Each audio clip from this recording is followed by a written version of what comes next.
Viewers, থাইল্যান্ডে আপনি night life উপভোগ করতে পারবেন, সাথে নেচারও উপভোগ করতে পারবেন। আর যারা নেচার প্রিয়, নেচার লাভার, যারা নেচারকে খুব কাছ থেকে উপভোগ করতে চান, তারা অবশ্যই ফুকেটে আসতে পারে। অনেকে হয়তো বাজেটের কারণে, যারা সোলো ট্রাভেলার, তারা ফুকেটকে স্কিপ করে, কিন্তু আমি আজকে আপনাদের এই ভিডিওতে কম বাজেটের মধ্যে কিভাবে ফুকেটের নেচার দেখা যায় সেটা দেখাবো। ভিউয়ার্স, এই পর্বে আপনাদের আজকে 5টা দ্বীপ সহ কোন কোন জায়গায় কিভাবে যাব, সাথে বুফেট, লাঞ্চ, ব্রেকফাস্ট, তারপরে এই প্যাকেজটা আমরা কিভাবে করলাম, কত টাকায় করলাম, বিস্তারিত জানাবো। ভিউয়ার্স, আমরা যেই হোটেলে উঠেছি, হোটেলে ব্রেকফাস্ট টাইম, এটা কমপ্লিমেন্টারি ব্রেকফাস্ট ছিল। আমি অ্যালোন আর কি, মাইসেলফ, কেউ ছিল না। 800 টাকা রুম ভাড়া ছিল, সাথে কমপ্লিমেন্টারি ব্রেকফাস্ট। তো ব্রেকফাস্টটা আমাদের সকালে করতে হবে এই জন্যই, কারণ আমাদের নেক্সট যে প্যাকেজটা সেটা 8:30 থেকে শুরু হবে। সো আমি ঘুমিয়েছি রাত 2টা-3টায়, তারপরও আমি 7টায় উঠেছি। উঠে রেডি হলাম, দেন ব্রেকফাস্ট করতে চলে আসলাম, কারণ ব্রেকফাস্ট করে আমাদের রওনা দিতে হবে। গাড়ি চলে আসবে, আমাদের নিয়ে যাবে। আমি সাথে আরও 2 ভাই আছে, এখানে থাকে। তো ব্রেকফাস্টটা এখানে আমি করে নিয়েছি। এখানে ট্র্যাডিশনাল ফুড ছিল, ফ্রুটস ছিল, অনেকগুলো আইটেম ছিল। খারাপ ছিল না, অনেক ভালো একটা ব্রেকফাস্ট ছিল আমি মনে করি এই বাজেটের মধ্যে।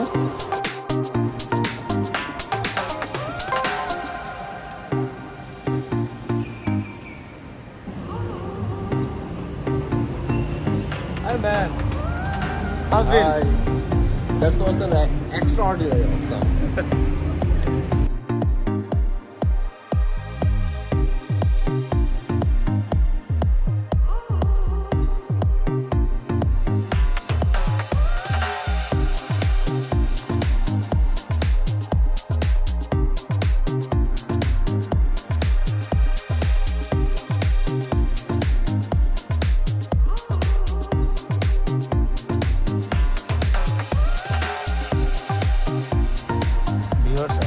আমরা এখন যেখান থেকে স্পিড বোটে উঠবো সেখানে নিয়ে যাওয়া হচ্ছে। সেখান থেকে মূলত সব গেস্টগুলো একত্রিত হয় এবং ওখান থেকে সবাইকে একটা দিক নির্দেশনা দেওয়া হয়।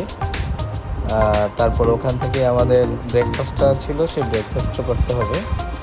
মূলত তারা আমাদেরকে বিভিন্ন ইনফরমেশন দিয়ে থাকে, ওখানে গিয়ে আমরা কি করতে পারবো না, কোন দ্বীপে গিয়ে একটা রুলস রেগুলেশন আছে, সেগুলো আমাদের ওনারা জানাবে। সেই অনুযায়ী আসলে আমাদের অ্যাক্টিভিটিগুলো করতে হবে।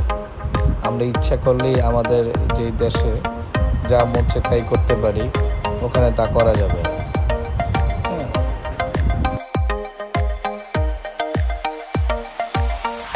যেতে আপনাদের সাথে প্যাকেজটা সম্পর্কে কিছু তথ্য দিই।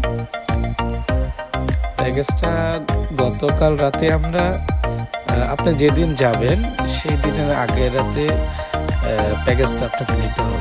তবে প্যাকেজটা এক এক জায়গায় এক এক প্রাইস বলে, কেউ 1800 বাট, কেউ 1900 বাট, কেউ 2200 বাট, এরকম প্রাইস বলবে। কিন্তু আপনাকে যথেষ্ট বার্গেনিং করতে হবে, বার্গেনিং করে তারপরে এটা ফিক্স করবে। আমাদের নিয়েছিল 1800 টাকা বলছিল, আমরা 1300 টাকা মোলামুলি করে ঠিক করেছি।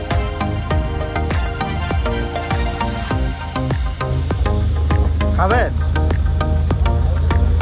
ভিউয়ার্স, আমরা চলে আসলাম, টিকি আইল্যান্ডে যাবো। এখানে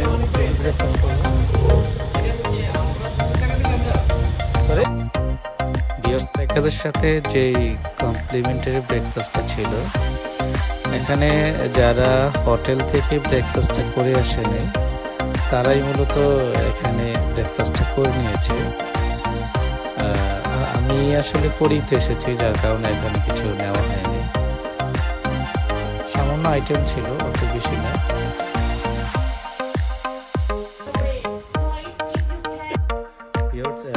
এখানে উনি আমাদের মূলত টিম লিডার, মানে গাইড। আমাদের এই জার্নিতে উনি সবসময় পাশে থাকবেন, গাইড দিবেন। ইনি এখন ব্রিফিং দিচ্ছেন যে কি করতে হবে, কি করতে পারবো না, কোন দ্বীপে যাব, কিভাবে যাব, কোন দ্বীপে কতক্ষণ থাকবো, সেই বিষয়ে অনেক সুন্দরভাবে স্মার্টলি তিনি আমাদের বুঝিয়ে দিয়েছেন এবং রুলস রেগুলেশনগুলো বলে দিয়েছেন।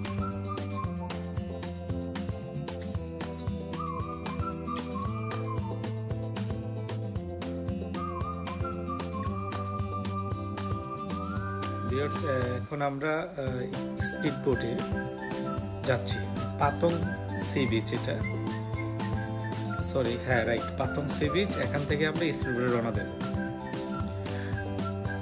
এখান থেকে হেঁটে যেতে আমাদের কিছুটা সময় লাগবে। হ্যালো সাদিকা সাদিকা সাদিকা সাদিকা, এই এটা কোনো কত হলো? আমরা আমরা আমার আমার আমার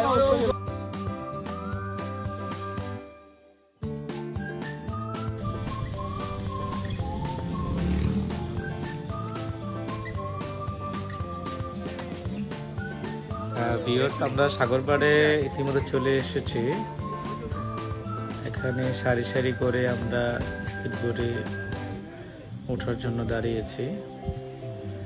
এখানে বিভিন্ন দেশের লোক আছে, ইউরোপের আছে, সুদানের আছে, দুবাইয়ের আছে। আমি একজনের সাথে কথা বলছিলাম, ওদের জিজ্ঞেস করলাম কোথা থেকে আসছে, ওটা দুবাই থেকে আসছে। মূলত দুবাই এখন গরম, প্রচুর গরম, যার কারণে দুবাই যারা তারা ম্যাক্সিমাম সময় তারা এই সময় বিভিন্ন দেশে ট্রাভেল করে। তো এখানে আমাদের প্রত্যেককে দাঁড় করে ছবি উঠাবে, ইন্ডিভিজুয়াল একসাথে উঠাইতে পারে। তো বিষয়টা হচ্ছে এখানে অনেকগুলো গ্রুপ যায়। তো এই গ্রুপগুলো থেকে অনেক সময় তারা তাদের পার্সন চিনতে সমস্যা হয়, এই জন্য ছবি করে রাখে। কোনো পার্সন মিসিং হয়ে যায় যদি যায়, হ্যাঁ, রিস্ক ফ্যাক্টর তো যে কোনো জায়গায় থাকবে, এটাই আর কি। তো ফাইনালি আমরা রওনা দিয়েছি, স্পিড বোটে উঠেছি, সবাই সবার জায়গা মতন সিটে বসেছি। অলরেডি আমরা চলে এসেছি ভিউয়ার্স, এই সে কাঙ্ক্ষিত, যেটাকে উদ্দেশ্য করে আমাদের এখানে আসা। প্রথম দ্বীপে আমরা ইন করলাম।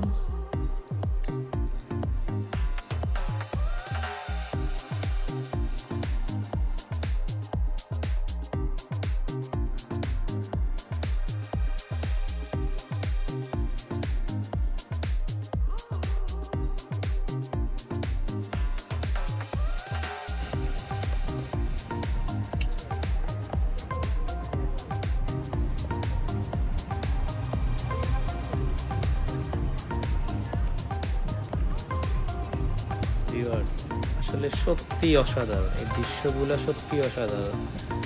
আপনি যদি এখানে আসেন তাহলে এটা সত্যিকার ফিলটা নিতে পারবেন। এত সুন্দর, অতুলনীয়, মোহনীয় সৌন্দর্য যা আপনাকে সত্যি সত্যি মুগ্ধ করবে।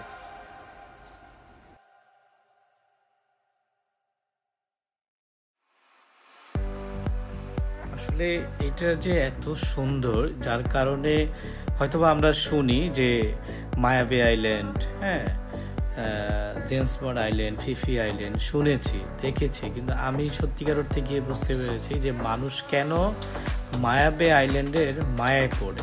বিভিন্ন আইল্যান্ড দেখার জন্য আমি মনে করি এই দ্বীপগুলা যতই সোলো ট্রাভেলার বা বাজেট ট্রাভেল হোক না কেন, তাদের দেখা উচিত।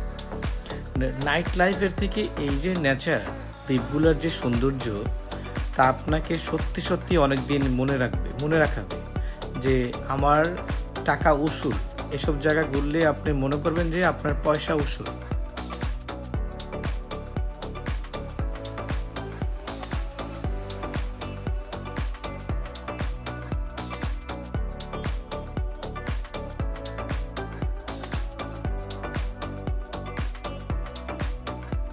প্রত্যেকটা দ্বীপে থাকার জন্য, মানে স্টে করার জন্য আমাদের 40 মিনিট সময় দিয়েছে, কিন্তু এখানে 40 মিনিট সময় যে কীভাবে চলে যায় আমরা কেউই বুঝতে পারি না। ওখানে যারা যায় সময় খুব দ্রুত চলে যায়, কিন্তু এইসব নেচার দেখতে দেখতে আপনি বুঝতেই পারবেন না যে কখন 40 মিনিট হয়ে গেছে। তো যতই সামনের দিকে যাচ্ছি প্রকৃতি নতুন নতুন সৌন্দর্য সামনে আসছে। আমি আসলে এটা ভাষাই প্রকাশ করতে পারতেছি না। আমার কাছে অত ভাষা নেই, বাংলা ভাষা শব্দ নেই এটার সৌন্দর্য বর্ণনা করার জন্য। আমরা এখন যে আইল্যান্ডে আসছি, যে আইল্যান্ডটা এখন দেখতে পাচ্ছেন, এটা হচ্ছে মায়াবী আইল্যান্ড। সত্যি মায়া করে দেবেন আপনি এই মায়াবী আইল্যান্ডে আসলে। এই মায়াবী আইল্যান্ডে বিখ্যাত মুভি দ্য বিচ, এটা শুটিং হয়েছিল এখানে। তারপরে কাহো না প্যার হে ছবির একটা গানের শুটিং এইটাতে হয়েছিল। ঋত্বিক রোশন আর আরেকটা নায়িকা ছিল। দেখুন ভিউয়ার্স, এটা সৌন্দর্য আমি বর্ণনা করতে পারবো না আসলে। এটা সৌন্দর্য বর্ণনা করার জন্য আমার ডিকশনারিতে কোনো বাংলা ওয়ার্ড নেই। সত্যি অসাধারণ, এক কথায় অসাধারণ।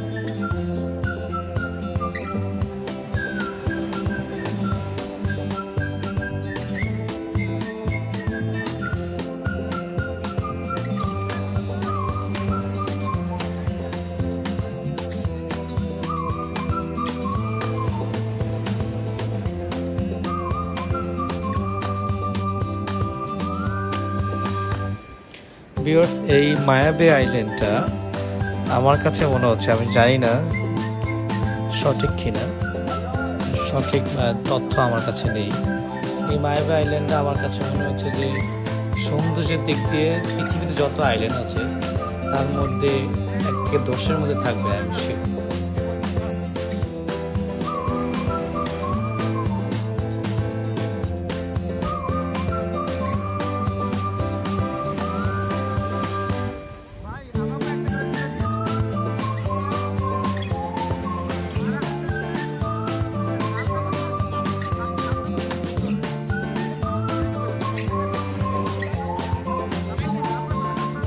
আমাদের নেক্সট আইল্যান্ড হচ্ছে মানকি আইল্যান্ড। এই মানকি আইল্যান্ডে মানকি আসলে দেখা পড়ে না, ভাগ্যের অনেকের কপাল। তো আমাদের আসলে কপালটা ভালোই ছিল, আমরা আসার পরই মানকি দেখেছি। এই মানকি আইল্যান্ডে মানকি খুব রেয়ার দেখাটা, তো আমরা অলরেডি দেখেছি।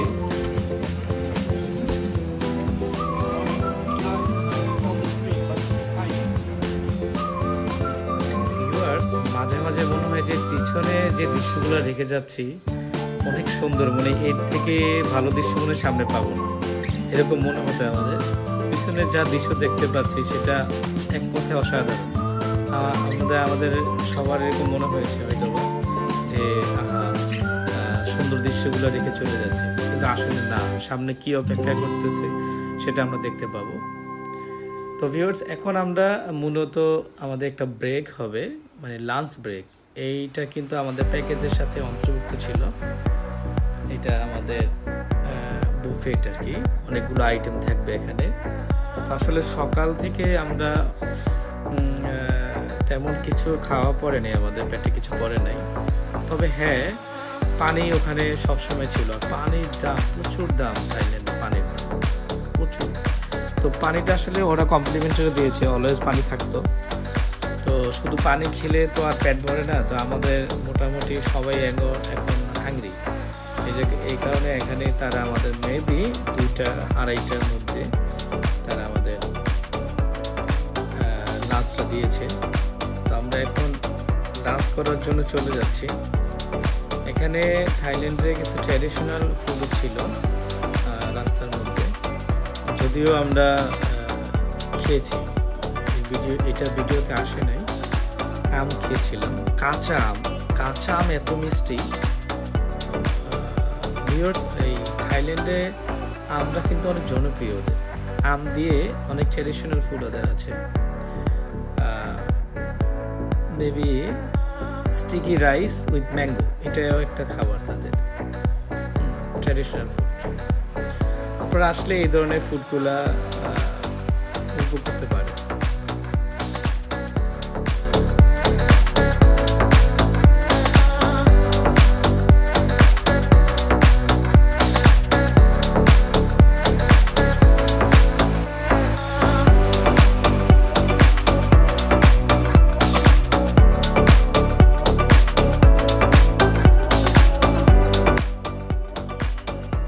ভিউয়ার্স, এটা কিন্তু ফিফি আইল্যান্ড। ফিফি আইল্যান্ডেই মূলত ওরা খাবারটা লাঞ্চটা দেয়। আর এখানে আশেপাশে আপনারা যা দেখতে পাচ্ছেন এগুলো পর্যটকদের জন্য আসলে বিভিন্ন জিনিস যারা এসে কিনে নেয়।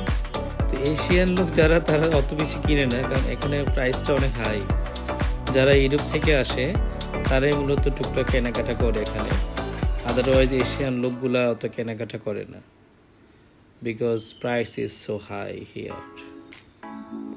তো আমরা চলে আসছি আমাদের যেখানে লাঞ্চটা দেওয়া হবে। এখানে মূলত শুধু আমাদের যে গ্রুপে আসছে তা না, এখানে যতগুলা গ্রুপ আসছে আমার কাছে মনে হচ্ছে সব গ্রুপের সবার জন্য এখানেই মূলত এই বুফেট লাঞ্চটা দেওয়া। আর একটা কথা শেয়ার করি, এই ফিফি আইল্যান্ডটা হচ্ছে মূলত মুসলিম অধ্যাদেশ, মানে এখানে মুসলিমে 80% লোক মুসলিম, যার কারণে এখানে খাবারগুলো হালাল। তাই খাবার নিয়ে আমাদের কোনো টেনশন ছিল না যে হালাল নাকি হারাম। আমরা 100% হালাল খাবারটা পেয়েছি এখানে। আর খাবারের মেনু খারাপ ছিল না, অনেক ভালো ছিল, একদম পর্যাপ্ত খেয়েছি। প্রথম মনে হয়েছিল এত লোক দেখে খাবার তো পাবো না, তো দেখলাম যে না, অনেক খাবারের অভাব ছিল না। আর তাদের যে প্যাকেজগুলো করে অনেক সুন্দরভাবে করে। এখানে কোনো আছে না যে বলে একটা করে আর একটা, তা না। এখানে একদম 100% তাদের কথা কাজে মিলছিল, সব কিছু অথেন্টিক। তাদের আমি দেখি নেই কোনো ভেজাল। শুধু ভেজালটা আমাদের মধ্যে, আমাদের দেশে কাজে মিল থাকে না, একটা বলে আরেকটা নেই। আবার ইভেন বাংলাদেশে আমরা নিউজে এমনও শুনেছি 800 টাকায় ইলিশ, 800 টাকায় ডিম আর আলুর ভর্তা। মানে অনেক ওই যে ইয়ার সময় যে যখন বেশি রাশ থাকে। এটাই সেই ফিফি আইল্যান্ড। ফিফি আইল্যান্ডের সৌন্দর্য দেখুন, কত সুন্দর, কত মোহনীয়, অতুলনীয় দৃশ্য। এই কিছু ওয়ার্ডই আমি জানি, বাংলা ওয়ার্ড আমি বের করতে পারছি না এত এর সৌন্দর্য বর্ণনা করার জন্য। ভিউয়ার্স, আমরা নেক্সট অ্যান্ড লাস্ট আইল্যান্ডে আমরা চলে যাচ্ছি।